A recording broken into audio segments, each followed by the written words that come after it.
then just have a few old and new business items, and then our main topic will be a discussion about the relationship between auditors and QCI.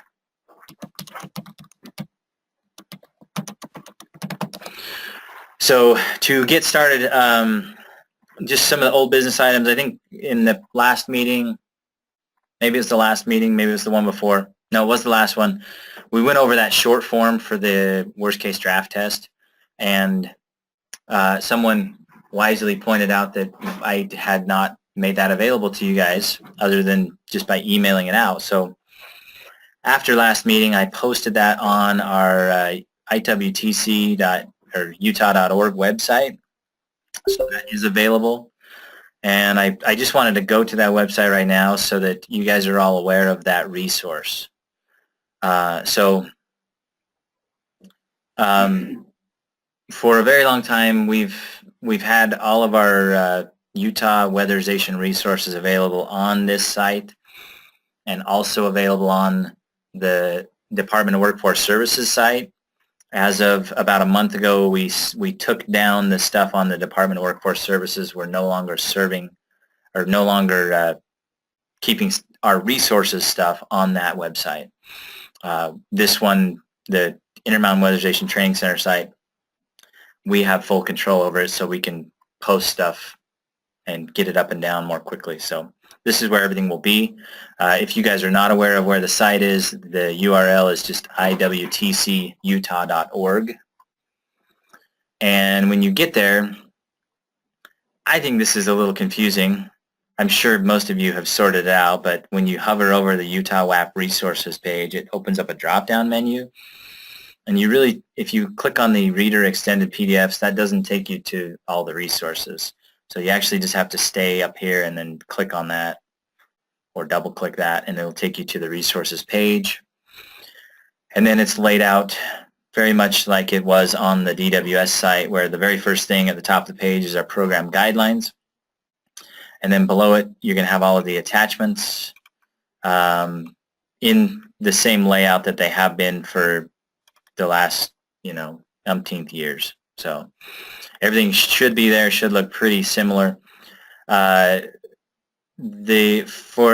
for auditors, make sure you're aware that this attachment 7 is it's titled the Neat Audit, but that's actually where I'm putting all of the audit stuff. So anything that's required for your audit should be here. If it's not there, let me know. I know there's a handful of things that I've been working on, and I'd like to get them, kind of finished up and posted here so you guys can begin using them. But I think that the couple of documents that are required, I think the only ones that are required that you guys don't have are this A08, the lead inspection report, and A09, or A11, sorry, which is your SHPO strategy. So those are there.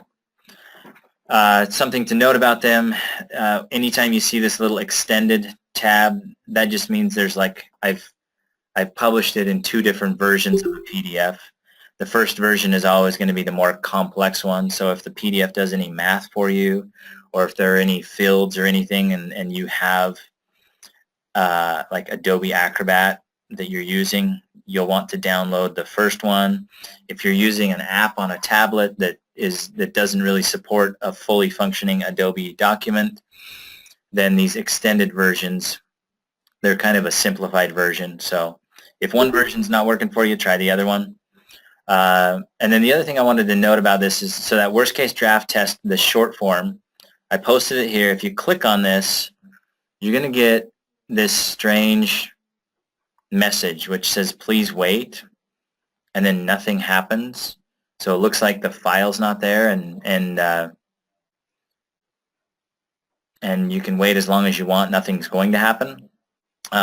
What it is that the file is there, but your viewer, so I'm using Chrome, but if you're using Firefox or Internet Explorer or really any other viewer, the viewers are not currently set up to give you a preview of the type of file format that this Adobe document is. So you're going to get this message on about half of the things that are posted on the website, and the trick to get around them is if you'll just go up On Chrome, it's up here in the top right. It may be, you know, down in the bottom right or somewhere else. You're going to be looking for your option to either download or print. And so if you just hit download, you know, it'll ask you to save the file, and then it will open up the document for you. So if you're getting that message, it's just not giving you a preview, but the file is there. If you have any trouble downloading that, you're welcome to call me. I also tried to, I posted a short little video explanation here that will hopefully remind you if you've forgotten, you know, 6 months from now and you're wondering what's going on. That's that. Anyway, so those are some resources that are available. Another item that I had on the, it's actually a new business thing, but we'll talk about it real quick, is just I wanted to show you the location of a few training videos. Make sure everybody's aware of it. So if you go to YouTube,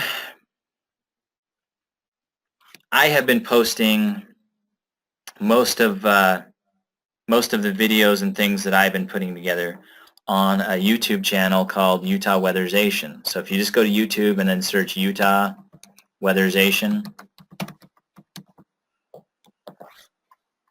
then you'll see our little logo, and there's the Utah Weatherization channel. If you're really bored with life, you're welcome to subscribe. If you do subscribe, I think it'll give you like the heads up if we post any new resources there. But basically, if you're looking for any videos, need any help with anything, you know that I've made a video and you can't remember where to find it. I've tried to post most of them here. For auditors, I put something here like how to enter a split-level home into the NEAT audit. We talked about in one of our meetings auditing a finished attic and kind of went into detail on one of those, so there's a video about that. There's also a few videos on how to make decks, which we use for our work group camp project, but so they really don't pertain. But the pin and drape in a basement, that's a good one to watch. So anyway, there's a few things there, and I'll be adding to that over time. So be aware if you know there's a video, or if you're wondering if there's a video, try the YouTube channel. So those were the couple of resources I want to make sure you guys were aware of.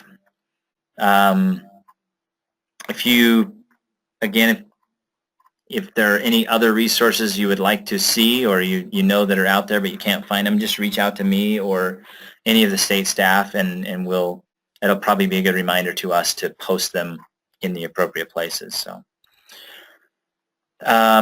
the other thing, so I've covered one old and one new business item. Now we're going to talk about another one old and one new. It's this auditors to do the LMS prerequisites.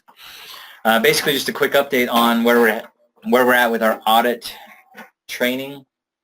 Right now in the program there are 11 full-time auditors, and we have had 6 of them go through the BPI auditor certification process, and then plus me makes 7. So in the last couple of months we have had 7 people take the class, and every single person has passed the class. Every single person has gotten BPI certified. So we're kind of about halfway there. We're not holding a BPI training class in October. Our next class is in November. We currently have, there are 4 spots available for that class. And we have 5 auditors that have to take their certification left. So we'll be doing that class with 4 people, and then we will be holding one more class that we currently have scheduled in January. And that's, yeah, I wrote the date here. So January 23rd through 26th. So we should have one person, one full-time auditor in that class. So once we're done with that, all of the auditors will be BPI certified, which has been our goal. So we're excited for that. The other reason I mentioned this here to this group is that we will have 2 to 3 openings in the January class. So coordinators, if you have someone on your staff that you would like to get the BPI auditor certification, if you'll reach out to Wade or myself, we can get that person on track so that they will be able to cover all their prerequisites and be ready for the January class. If you're joining us here and you're not a coordinator and you're not a full-time auditor, but you are highly interested in that, then I would recommend that you have a conversation with your coordinator and you guys can decide whether or not you'd be a good candidate for that. So with that in mind, I wanted to just quickly review for the 5 auditors who still have to take the class. Make sure that you've gotten online to the learning management system. You get onto that also through that IWTC website. If you don't know how to access that or your access is not working, reach out to Wade Thompson. He's got all the power to get you hooked up there. But you've got to go through the LMS. You've got to read a book. You've got to do some activities in the book. You got to take a quiz. And before you do all of that, you've got to fill out an application and send it off to BPI to get their approval to take the test. So you got to do those 3 things. They take a little bit of time. The LMS and the book, I estimate, should take you at least 80 hours. So if you are scheduled to join us for the November class, make sure that you have set aside the appropriate amount of time to finish all of your prerequisites. BPI, you need the certification. What's that? The BPI requires a certification. So.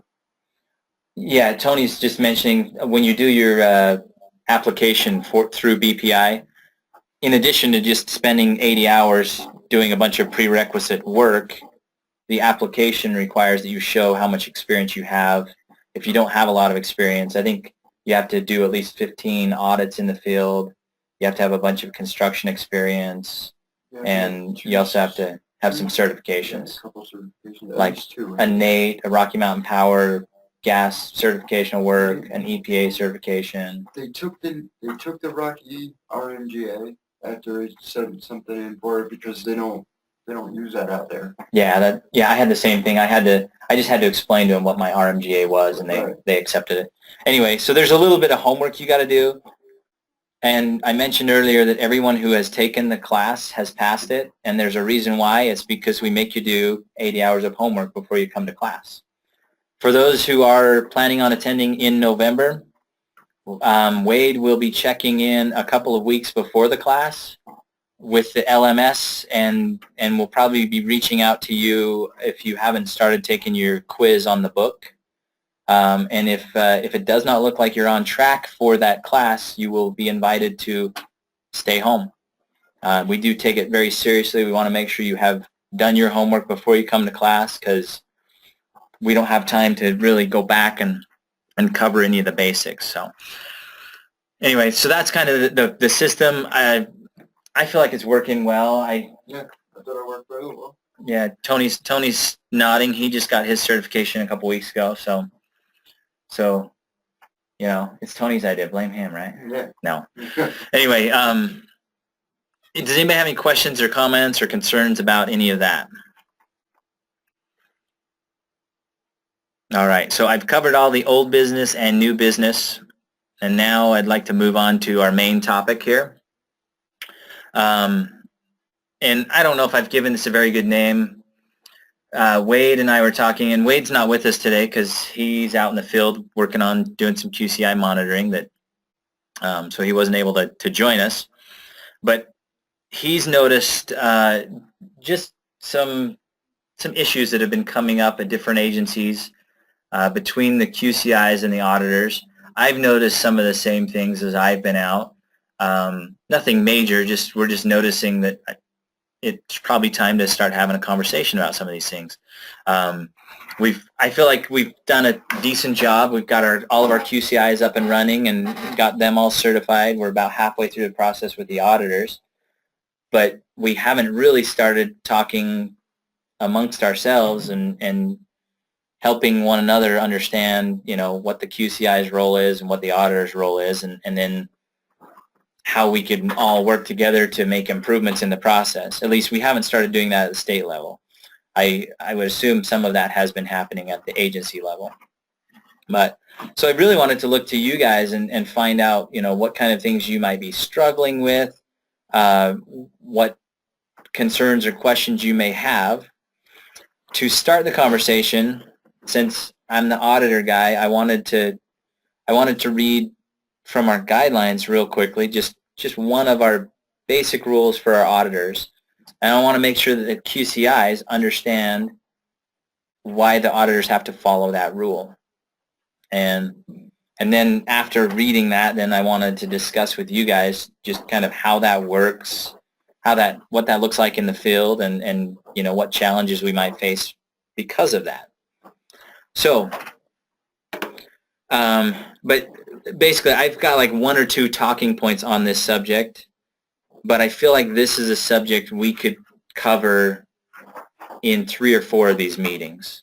So as you guys leave the meeting today, as you start thinking about things over the next few weeks, send me emails, give me a call, and let's discuss other topics that pertain to this subject so that we can, you know, we can cover them in future meetings and stuff like that. So, okay, so guidelines, section B9.3. So I'm going to go back to the IWTC site. The guidelines are at the top. Just a quick reminder, if you're ever looking in the guidelines, I recommend that you just go online. Try not to save a hard copy of this anywhere. If you're looking online, you're going to find your most current copy. And then there's these little hyperlinks. I usually just like to click on that hyperlink for the section B. And then I'm looking for section B9. And this is where I've tried to put most of the stuff for the energy auditors is in section B9. That is the energy audit. There's a few other things scattered throughout the guidelines that the auditors need to be aware of, but the majority of the things that pertain to them are in this section. And under section 3, energy audit prioritizations, that section starts out with just some general rules. And rule number 1 is that the audit determines the work. The guidelines say that the NEAT MIA audit shall be used to determine all work to be done on a dwelling, period.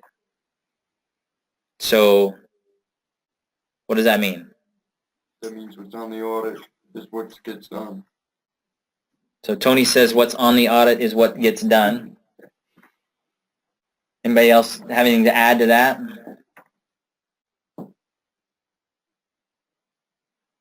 What if it's not on the audit? Does it get done? Unless you re-audit it. What if you hand it to production and production does some extra stuff? What do you do with that?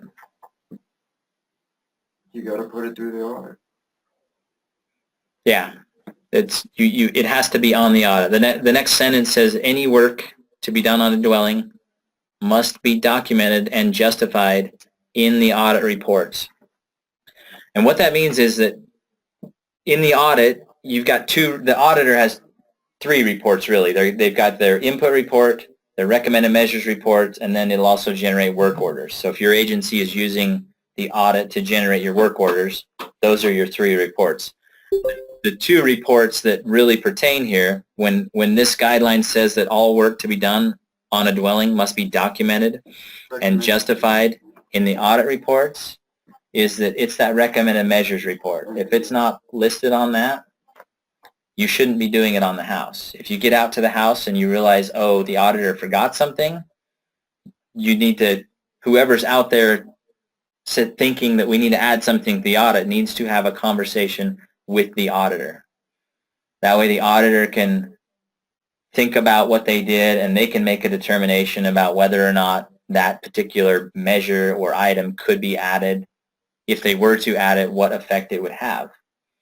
One of the things that I've noticed as I've gone out and I've started monitoring audits, so I'm coming to every agency and I'm monitoring, for the most part, I'm monitoring 10% of your jobs at every agency. And I'm going through audits with a fine-tooth comb. But when I do that, I have to really think about, did what I just find on this audit, does that warrant having the auditor go back and rerun the audit? Or is this really just a learning opportunity for the auditor to improve in the future? And most of the time I'm finding that I don't want the auditor to go back and rerun the audit, because if they rerun the audit based on, whatever I saw at the house that I think, maybe it was a missed opportunity or whatever, that can basically you reshuffle the deck. If I ask the auditor to go rerun the audit because I think that they should have done some more air sealing up in the attic, or they should have replaced a door or something, that can reshuffle the deck, and it could make it so that the furnace that they already started installing no longer has a payback. So that's one of the things that I'm becoming very keenly aware of, and that's one of the things I want for all of the QCIs listening. I want you guys to make sure that you're aware of that. So rule number one is that the audit determines all the work. The auditors are running the audit. The audit itself will actually, it does a really good job of helping determine which energy conservation measures should be done on the house. Beyond that, the auditor has to use their brain, and that's rule number two, is that the auditor uses their brain. And so once the audit has determined, okay, we're going to do these 6 energy conservation measures, now the auditor has to say, well, if we do those 6 measures, will it cause any health and safety issues in the home? And so if we're going to do some air sealing, some of the health and safety issues that it could cause is it could start to cause moisture to build up in the crawl space. So we might need to put in a vapor barrier. We probably need to put in a CO detector because we've tightened up the envelope and we've just increased the chance that natural draft water heater that was in there before we started could start to backdraft. So we want to make sure that the client's safe there. I'd like to bring something up. Yeah. You just can't put stuff in the audit just because the client wants something like that. Yeah, Tony says you can't just add stuff to an audit because a client or even a coworker wants something. I mean, they could request it. It's, Yeah.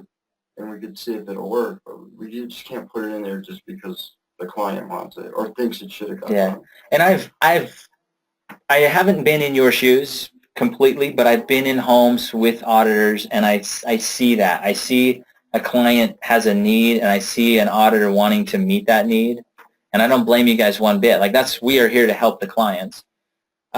We also have these constraints, though.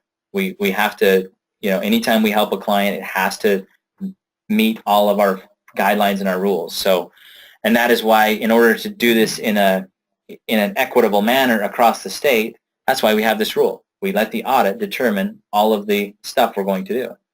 And then we also use the audit to justify everything we're going to do. So, and we've told DOE that's how we will work. So when DOE comes out and says, well, you spent $6 million of our money last year, show us how you justified spending that, we have all these audits that say, well, we went to this house, we ran the audit, and this person qualified for these benefits. This person qualified to have these 5 windows replaced and this much insulation added to their walls and this much to their attic. Now, where this really comes into play for the QCI is that the QCI, part of your responsibility when you go to a home is you need to determine whether or not the auditor did a good job auditing the house. Now, I don't expect QCIs to go into as much detail as I go into, but you need to take at least a look at the house and say, was a thorough audit conducted here? And so part of being a QCI, you probably need a little bit of training on that. And so I'm looking to the QCIs to let us know specifically, like if you're getting out to a home and you're unsure about whether or not a good audit was done, let me know some of the specifics of what we might be able to train on, and we'll decide whether this is the right format or if we need to do some more tier 1 training, in the classroom with QCIs on auditor stuff. But so that was kind of what I wanted to talk about as far as the auditor and how the audit determines the work. The subject that Wade wanted to make sure was covered as we start this conversation is just the question of when a QCI goes out, what warrants sending back production or re-auditing, and what is something that would really just warrant documenting it by the QCI and using that to learn within your agency. I don't know if I stated that very well, but does anybody have any thoughts or ideas on that? Like when does it require us to actually send somebody back to the house to fix something when you find something on a QCI? And health and safety is major. or something that wasn't actually done that was on the audit. Simple missed opportunity that should have warned be run. Well, you can't just go, if there was a, like you said, if there was a missed opportunity, the problem with that is that you kind of have one chance to get it right in a way, because you could reshuffle the deck and it could start taking things out that you've already done. So you gotta kind of, Yeah. I think that the major thing is, if it was on the audit and it didn't get done or didn't get documented why it wasn't done, then yeah, that's a definite reason to send somebody back. I mean, it depends on how major it was too, though. To send somebody back to maybe caulk a window, probably document, probably be a little easier than send a crew back to do it. Gotcha.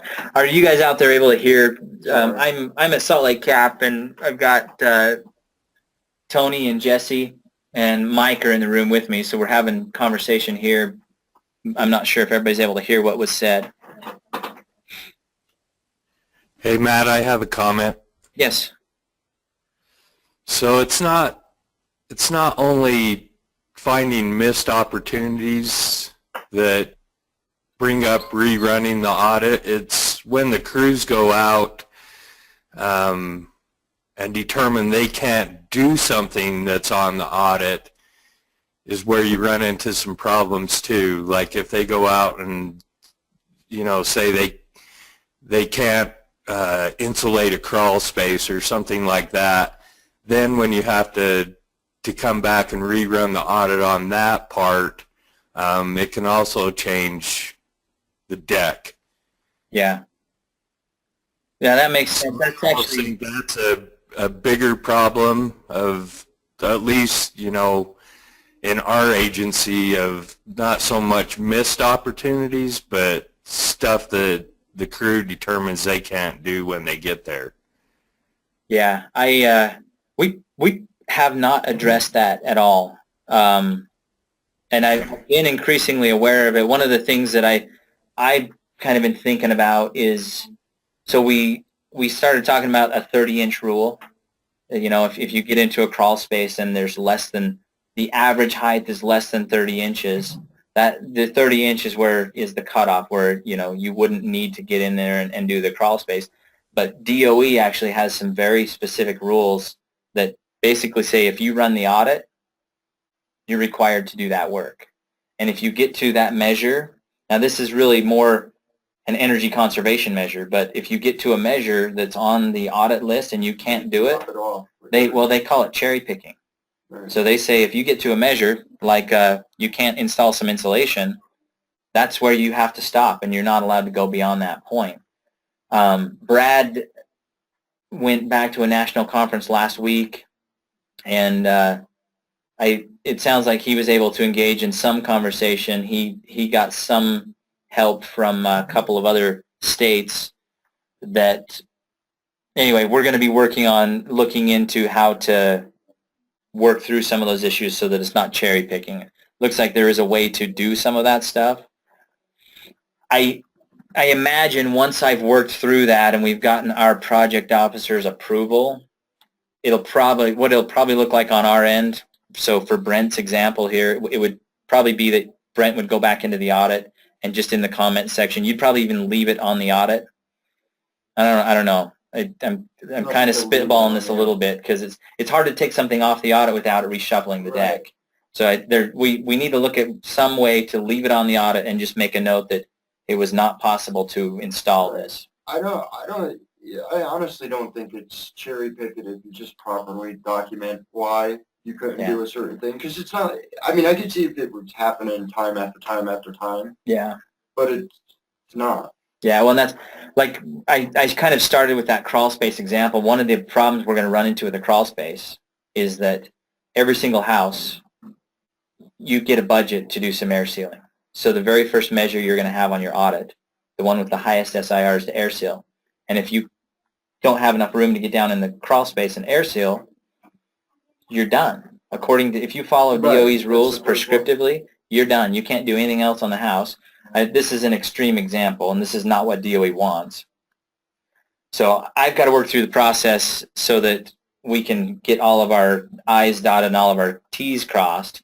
But essentially what it looks like it will allow us to do is to go out and do the right thing. Like if you get out to a house and you can't get in the crawl space, there is a way for us to say, look, we couldn't put a vapor barrier in, we couldn't seal the duct down there, we couldn't do any air sealing down there, but we didn't want that to keep us from capitalizing on the opportunity to do everything, above the crawl space.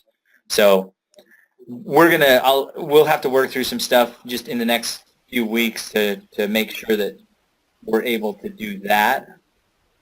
But I'm glad you bring this up, Brent, because that is, that's right along those same lines. You guys need a way, the auditors need a way to go in and document something without reshuffling the deck.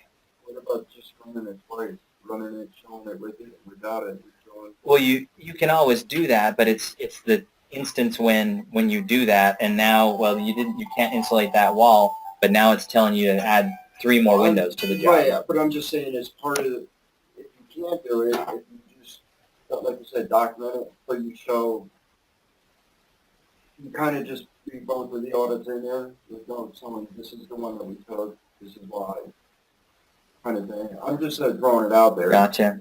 Yeah, we'll have to work through that one specifically, and usually what DOE says is send us a couple of example audits, so we'll run something, and once we have it, we'll put it out as an example.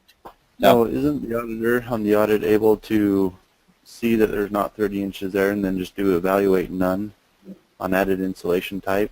Yeah, in some and comment down there. In some instances, absolutely. And it's a training thing. Sometimes as an auditor, you're just going to miss something. You're going to run it through, and then the crews are going to get out and they're going to realize this just doesn't work.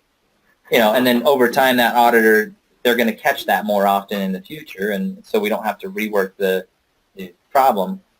Right. But there's always going to be that house where you can't, as much as we want you to be able to, you can't really anticipate everything that's going to happen on that house. So there's always going to be an instance where you got to go back, and we need a way to go back and modify the audit so that energy conservation measure is no longer required, but it doesn't mess everything up. So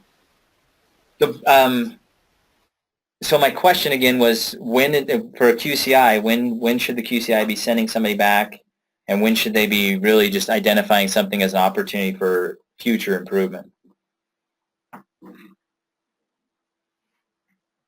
You guys seen any examples of this, or maybe have you seen some good examples where your QCI might have caught something and it really did warrant you going back because of the nature of the issue? Poor craftsmanship.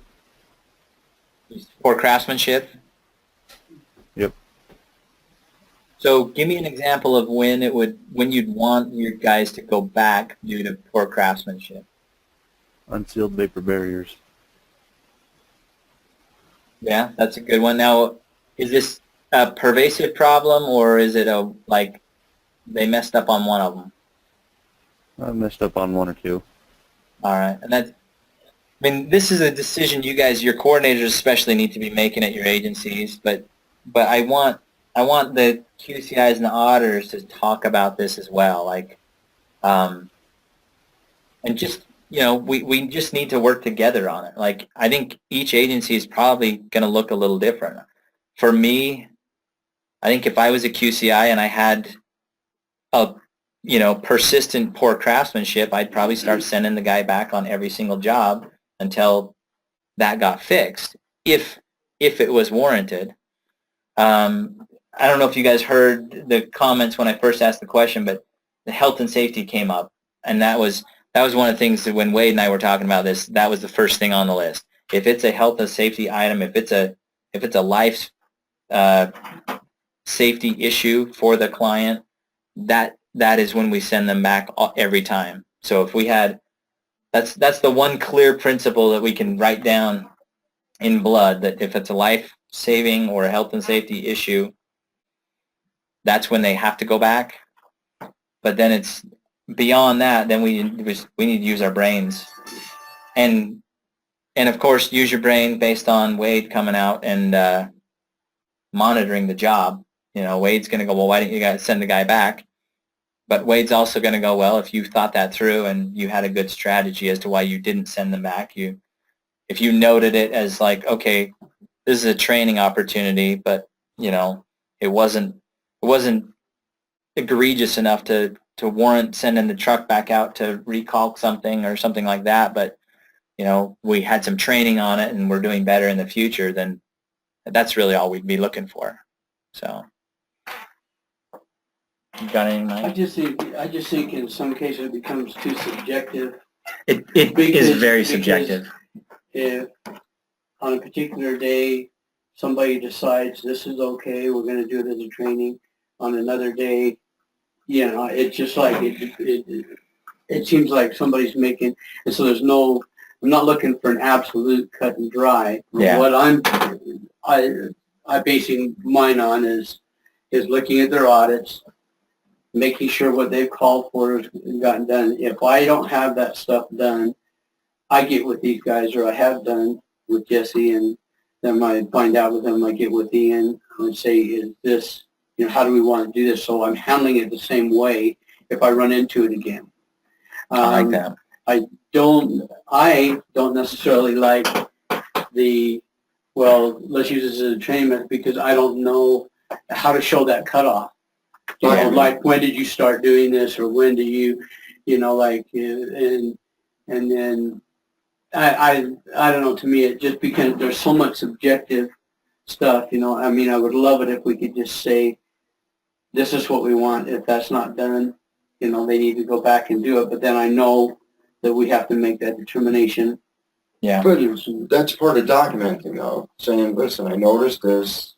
You know, I'm not going to send the guys back, but we'll talk about it and see what happens in the future. I think if you just document it and put it in the file, and hopefully it don't continue.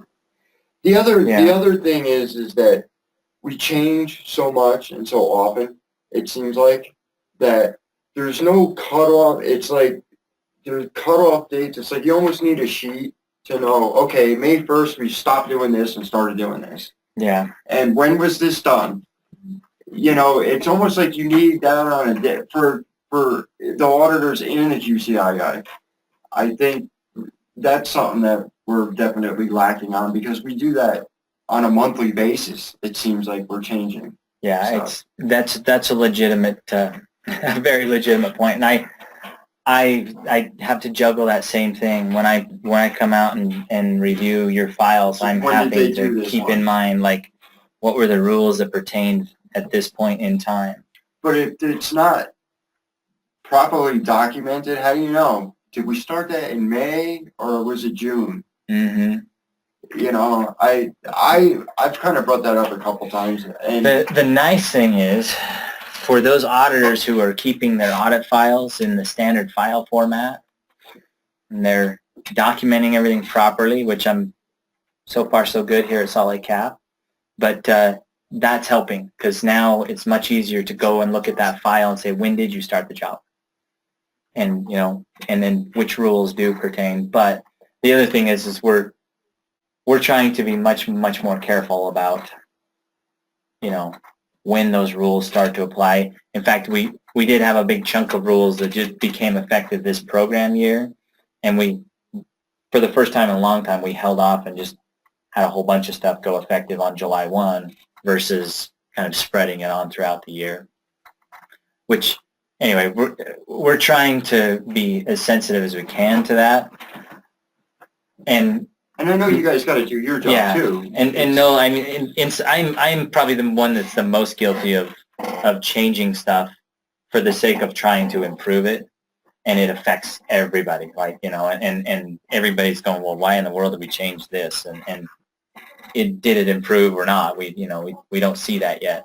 But one of the things, it's surprising how much of what we do at the state is dictated by DOE. In fact, there's going to be a new health and safety document that DOE is going to put out here shortly, and we're going to have to make a few more changes. And like, as much as we'd like to just leave stuff alone, because I feel like we have things running kind of smoothly right now, it's going to be yet one more bump in the road that we're all going to have to drive over. But yeah, that's totally legitimate. That's something we have to be keenly aware of. I think, Mike, your point about it's so subjective. It's extremely subjective. And that I find myself, I just did it a few weeks ago where I've been monitoring audit files a certain way, and I kept running into the same issue, and my opinion on the issue is starting to change. I'm starting to rethink that particular issue. I'm going, do we really have to do it this way? Or could we, is it really as serious as I think it is, or could I take a different point of view? And I think that kind of stuff, unfortunately, we just evolve over time. And so the first couple of agencies I went to, I looked at it in this light, and because I'm human, by the time I get to the next couple of agencies, I'm starting to look at it slightly different. But yeah, as QCIs, I think you have to be as objective as you possibly can be.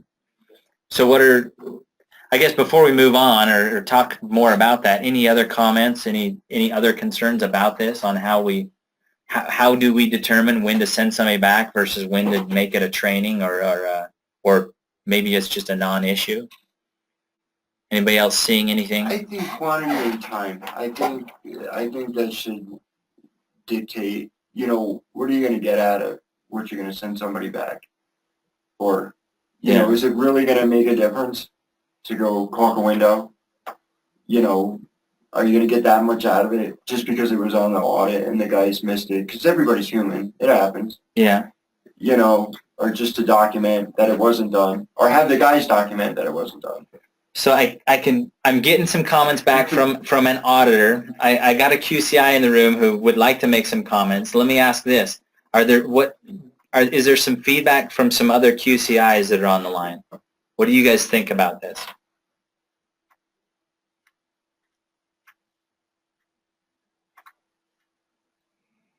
Nobody has a strong opinion? There's got to be somebody out there that wants to speak up. When do you typically send somebody back versus just having them improve on the next job?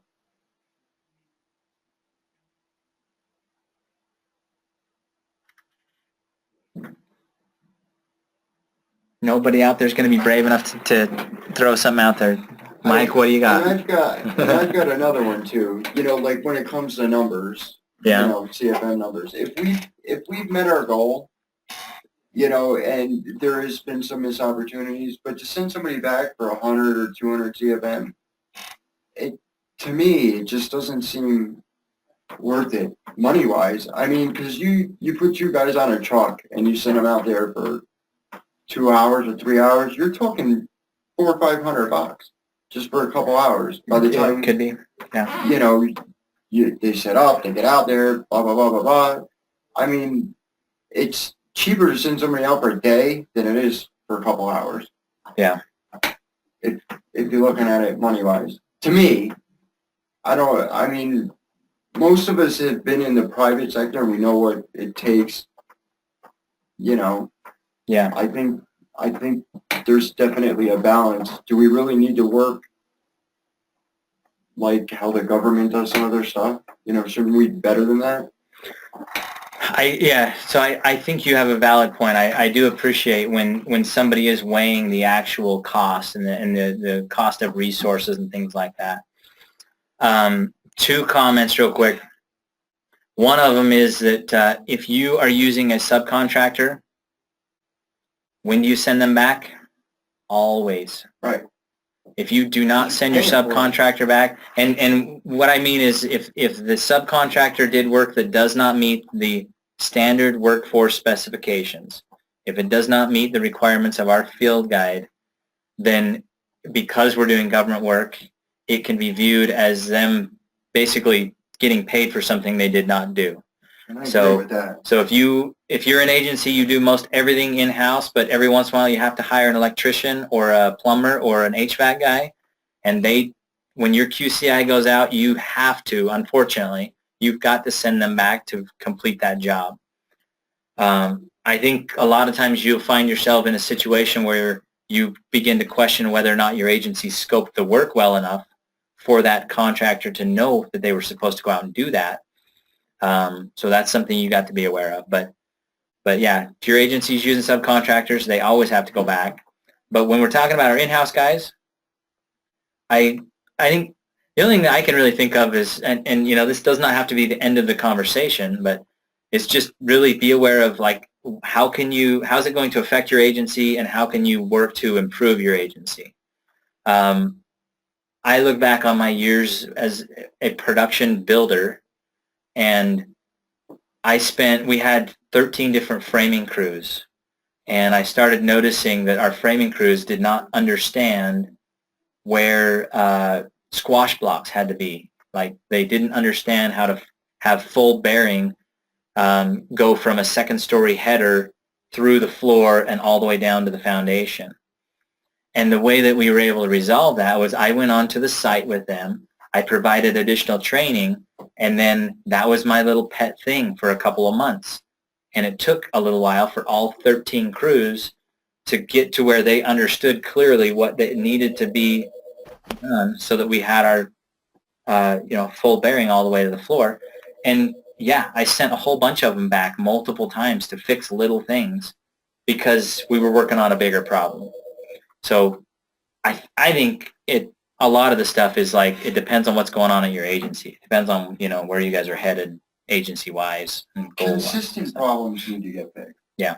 But I think, you know, if it's not a consistent thing that's going on, and if it's a weird little anomaly, but I guess, and I wish Wade was here to weigh in on it, but I think if a QCI was to document, I noticed that, you know, this window was called out for to do something on, and they missed a little bit of it, but it did not warrant somebody back to fix it. That should be just fine for a QCI to sign off on their QCI and move on. And then I think over time, as the state looking at those, if we find stuff, but again, you know, you have to write all of your audits, you have to write all of your QCIs as though they're going to be second guessed by the state when we come out. Right. So, but you know, when we come out and look at those, then we can say, well, you know, this passes the make sense test, or maybe this doesn't, and let's try a little harder on this particular thing. And part of, like, I know part of our issue here, from auditors to QCIs, also the guys not documenting things like they should too. Yeah. For when he gets out there, because, you know, it's all, our biggest problem in the whole program is documenting stuff. Like, as much as you sad. guys want it to be. It's sad. That's the thing we have to do the most of. What used to take an hour and a half. Yeah. To do an inspection, and take 4 hours, 4.5 hours. Yeah. Just on inspection, go through all the paperwork, go through the materials, go and everything. If you're second guessing the auditors, if you're second guessing the. Well, you shouldn't have to second guess the auditors. Okay, hang on a sec. But they're asking to see if something's been missed. Yeah. The QCI is responsible for looking to see if something's been missed. Correct. Everything. I'm just saying the amount of time, you know, that's being involved there. I had an example yesterday of a door in a basement going into they dug out about an 8-foot area to put the furnace and everything in, and they have a shelf. Mm-hmm. The door was asked to be threshold. You have a threshold and a shoe put down there. They put a shoe on the bottom of the door, made it go real tight onto the cement, sealed everything else up, but it's different than the audit.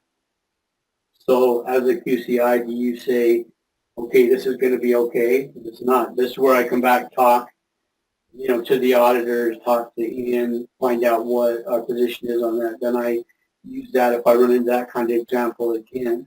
But I don't want to make a judgment saying that's okay, you know, making them down, oh, I saw this. Yeah. You know, make it, because I don't really think that the situation was solved. You know, like, okay, is it okay to do this? You know, if the auditor wants it there. Yeah. You know, I think it's done. So if the auditor's calling for it, you know, I'm not going to, you know, that's where I come back and discuss it with them. I'm just saying I'm going because of the monitoring, because of what you guys are asking, you know, from the QCI. I'm being very meticulous on this. I know Wade and everything, and I'm sure he's been yeah. But I don't want to send them back and necessarily it just causes me more work. And that's, on the QCI, to me, that doesn't make sense to have the QCI re-audit the audit. Yeah, the QCI shouldn't be like rerunning the audit. But that's what you're asking them to do almost. Well, one of the things that they have to look at is, was a thorough audit conducted? And that takes me, when I look at one of your audits right now, that's taking me 4 hours to determine if a thorough audit was conducted. I think I'm going to get much better at that in the future, and it's going to take me less time. I do not expect the QCIs to go to that length, and that's why that layer is there, is that I'll come in and really go through it. But the QCIs do have to look at it and say, well, does this look like it was done properly? But so if when you say that, it's almost like you're saying you're not trusting the auditor that's auditing. No, not the experience that they have. Everybody's got an opinion. I gotcha. So you're always going to look at something that we're looking for. This is subjectiveness. Subjective. So I don't honestly, I don't think they should waste that time being so subjective on something that we've already tried to do. If I were to say how much time should be spent on that particular aspect of a QCI, the QCI should be looking at that and be able to determine within 3 to 5 minutes whether or not a thorough audit was done. Yeah, thorough audit was done, and it's just basically this a quick glance, like are the reports in here? Does it look like they entered in all of the stuff that they were supposed to enter? Does this audit look like it was done properly? And I think if we had an agency where an auditor just didn't know what they were doing, the QCI is the first line of defense there. The QCI, that should become evident right away.